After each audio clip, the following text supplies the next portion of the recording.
Hello and welcome. Today we are going to look at the passive voice, when we use it, and then how to formulate the passive voice.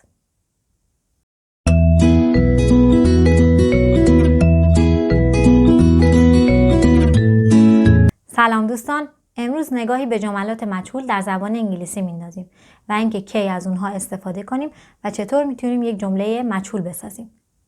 اگر میخواید از درسایی که در آینده براتون درست میکنم مطلع بشید، لطفاً سابسکرایب کنید و لایک هم یادتون نره.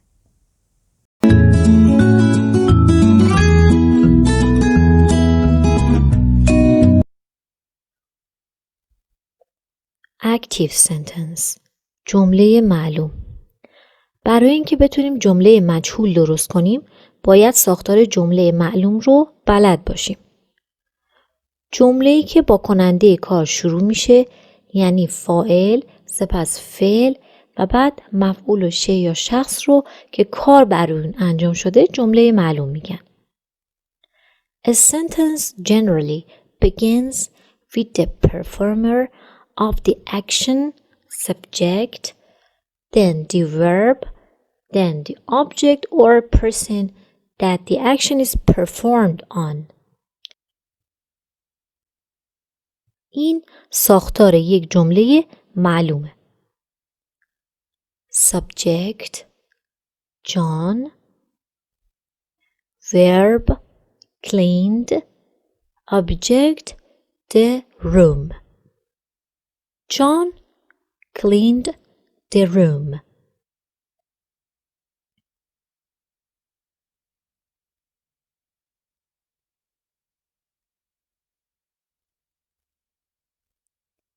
Passive voice یا جمله مجهول. اگر ما جمله ای رو با مفعول شخص یا شی که عمل بر روی اون انجام شده شروع کنیم، جمله مجهول می سازیم. If we begin the sentence with the object or person that the action is performed on, we formulate a passive sentence. خب، ساختار یک جمله مجهول. Object the room, verb was cleaned و اگر خواستید فاعل رو بعد فعل بیارید باید by استفاده کنید. The room was cleaned by John. کی باید از جملات مجهول و یا پسیو وایس استفاده کنیم؟ وقتی که نمیدونیم فاعل کیه و یا فاعل برای ما اهمیتی نداره. مثال Somebody cleaned the room. The room was cleaned. 2. وقتی که فاعل برای افراد معلوم باشه، چون اون شخصیه که معمولاً این کار رو انجام میده. The cleaner cleaned the room. The room was cleaned.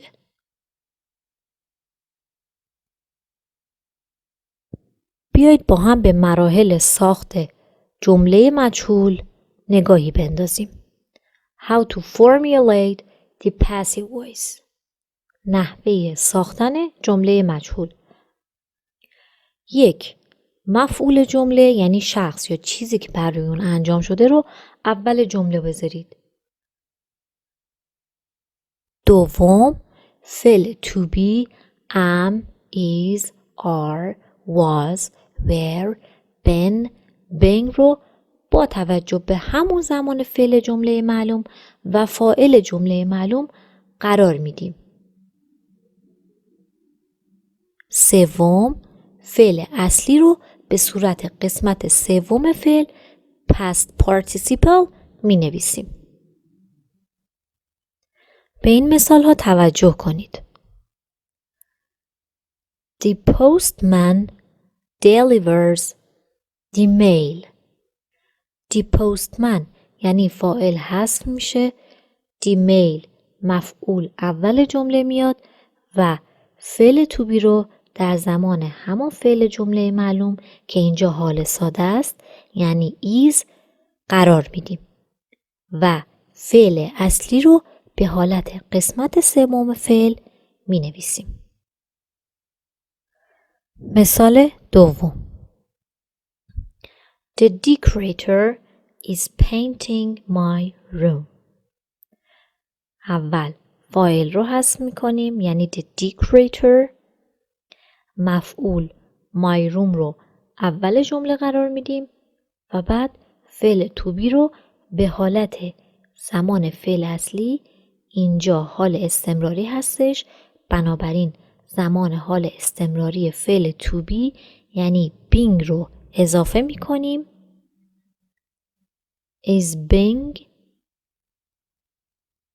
و فعل اصلی رو به painted تغییر میدیم.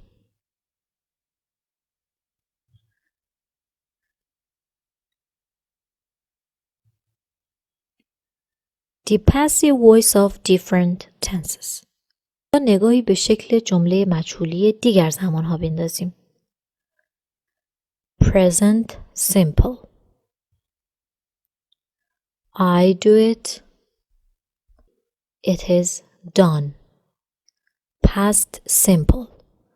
I did it. It was done. Future simple. I will do it. It will be done. Present continuous. I am doing it. It has been done. Past continuous. I was doing it. It was been done. Future continuous. I will be doing it. It will be being done. Present perfect. I have done it. It has been done.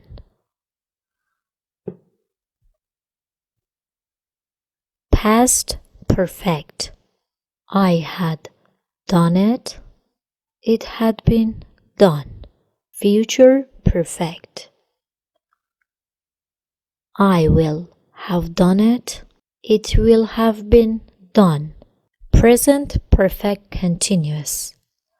I have been doing it. در زمان حال کامل استمراری در واقع جمله مجهول رایج نیست و سعی کنید به صورت معلوم این جمله ها رو به کار ببرید. Past perfect continuous. I had been doing it. در زمان گذشته کامل استمراری نیست، حالت مجهول جمله رایج نیست. Future perfect continuous. I will have been doing it. Passive voice not common.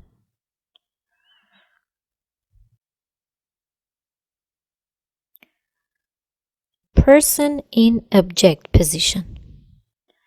ما میتونیم وقتی که شخص در جایگاه مفعول است جمله مجهول بسازیم. به این دو مثال توجه کنید.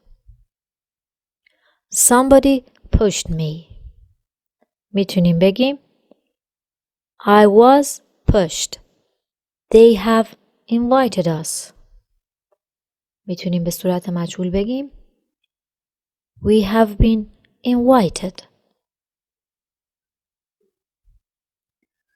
Person in object position.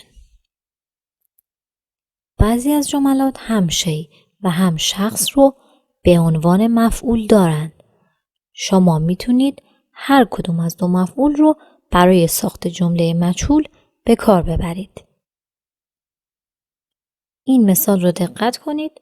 Someone handed me a note. شما هم میتونید بگید I was handed a note or a note was handed to me.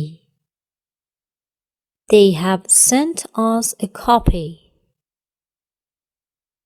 میتونید بگید We have been sent a copy, or a copy has been sent to us.